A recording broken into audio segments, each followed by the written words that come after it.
Assalamualaikum warahmatullahi wabarakatuh. Perkenalkan, nama saya Didi Umar Faruk Abdullah dari kelas HPI 2B dengan NIM 232131082. Di sini saya akan menyampaikan sedikit materi mengenai istisab. Nah, oke, langsung saja kita masuk ke materi. Oke, jadi apa itu istisab? Nah, istisab berasal dari kata bahasa Arab yaitu istishaba, yang berarti menemani atau menyertai atau menyertakan. Nah, sedangkan secara istilah, istisab berarti menetapkan hukum atas masalah hukum yang kedua berdasarkan hukum yang pertama.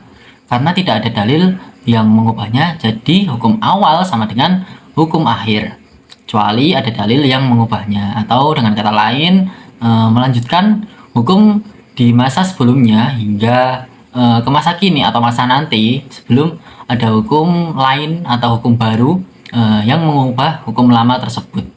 Kemudian macam-macam istisab ini dibagi menjadi 4, yaitu 1. Istisab al-baro'ah al-asliyah. Nah, ini berarti terbebasnya manusia dari tuntutan syarok sampai ada petunjuk yang menghendaki perintah tersebut, sebagaimana anak kecil yang tidak dibebankan tuntutan apapun sampai ia dewasa. Contoh, si A menghendaki bahwa si B memiliki hutang pada si A, tapi si B tidak mengakuinya. Dalam kondisi ini pengakuan si B ini dapat dibenarkan karena si A tidak memiliki bukti yang kuat, kecuali si A ini memiliki bukti yang mendukung kehendaknya tersebut. Kemudian yang kedua yaitu istisab al-ibahah al-asliyah, istisab yang didasarkan atas hukum awal yaitu mubah. Para ulama usul fikih berpendapat bahwa hukum asal dari segala sesuatu yaitu mubah sampai ada dalil yang mengharamkannya. Contoh, hukum memakan binatang adalah mubah, lalu muncul dalil beberapa hewan yang haram untuk dimakan. Jadi hukumnya akan tetap mubah kecuali ada dalil yang mengubahnya. Jika ada istisab al-hukmu, itu penetapan suatu hukum yang sudah ada dan berlaku sejak dulu hingga sekarang sampai ada dalil yang mengubahnya. Nah, istisab ini memiliki kaidah bahwa sesuatu yang telah memiliki kepastian hukum tertentu ditetapkan sebagaimana hukum semula.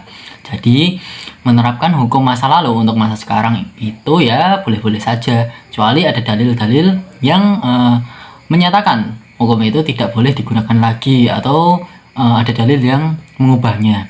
Contoh, hak kepemilikan harta benda tetap dimiliki tetap menjadi milik pada kepemilikan semula, kecuali ada bukti yang menyatakan bahwa harta tersebut telah berpindah tangan atau berpindah kepemilikan. Terus yang keempat, ada istisab al-wasfi, istisab yang didasarkan pada anggapan bahwa masih tetapnya sifat pada keadaan semula sampai ada bukti-bukti yang mengubahnya. Contoh nih, sifat seseorang yang dimiliki manusia yang masih hidup, kemudian manusia itu menghilang, tetapi manusia itu masih diyakini ada sebelum ada bukti yang meyakini bahwa manusia itu telah wafat. Istisab ini melahirkan bahwa keyakinan tidak dapat dihilangkan dengan keraguan. Contoh, tetapnya sifat suci bagi air hingga sampai ada najis yang mengubahnya. Kemudian selanjutnya ada kehujahan istisab. Nah, ini ada dua pendapat. Yang pertama dari jumhur ulama. Kalangan jumhur ulama dari Malikiyah, Hanabilah, dan mayoritas Syafi'iyah serta sebagian Hanafiyah, mereka berpendapat bahwa istisab dapat dijadikan sebagai hujah dalam penetapan sebuah hukum. Kemudian pendapat yang kedua dari mayoritas ulama Hanafiyah berpendapat bahwa istisab tidak dapat dijadikan sebagai hujah secara mutlak, baik untuk penetapan hukum ataupun menafikannya. Seperti apa yang telah dikatakan eh, di kitab Abdul Wahab Khalaf tentang usul fikih, mayoritas ulama Hanafiyah ini tidak terus sepenuhnya menentang istisab, tetapi hanya saja kelompok mayoritas Hanafiyah ini tidak memasukkan istisab sebagai metode istinbat hukum. Kemudian yang selanjutnya yaitu dasar hukum istisab. Yang pertama ada Al-Quran. Ayat-ayat di dalam Al-Quran yang menjelaskan hukum syara itu akan tetap terus berlaku selama tidak ada dalil yang merubahnya.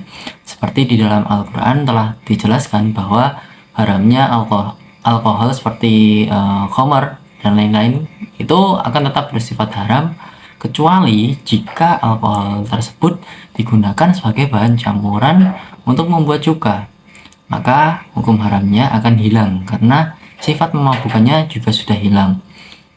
Dan yang kedua ada as-sunnah, seperti yang diriwayatkan di riwayat Muslim dari Abu Hurairah.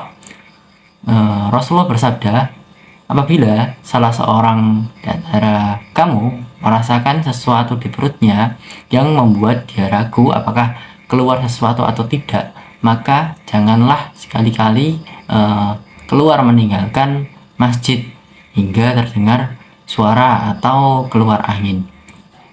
Kemudian yang ketiga ada dalil akli, itu akal sehat kita dapat membedakan mana sesuatu yang boleh dan mana sesuatu yang tidak boleh. Selama sesuatu itu belum ada dalil hukumnya atau dalil yang melarang atau mengharamkannya, maka sesuatu tersebut dihukumi sesuai hukum asalnya, yaitu boleh atau mubah. Seperti halnya manusia yang terlahir ke dunia ini, maka ia akan selamanya berstatus hidup selama belum ada bukti yang jelas bahwa ia sudah meninggal. Itu saja yang dapat saya sampaikan.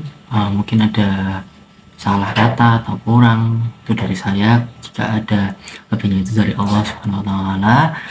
Wassalamualaikum warahmatullahi wabarakatuh.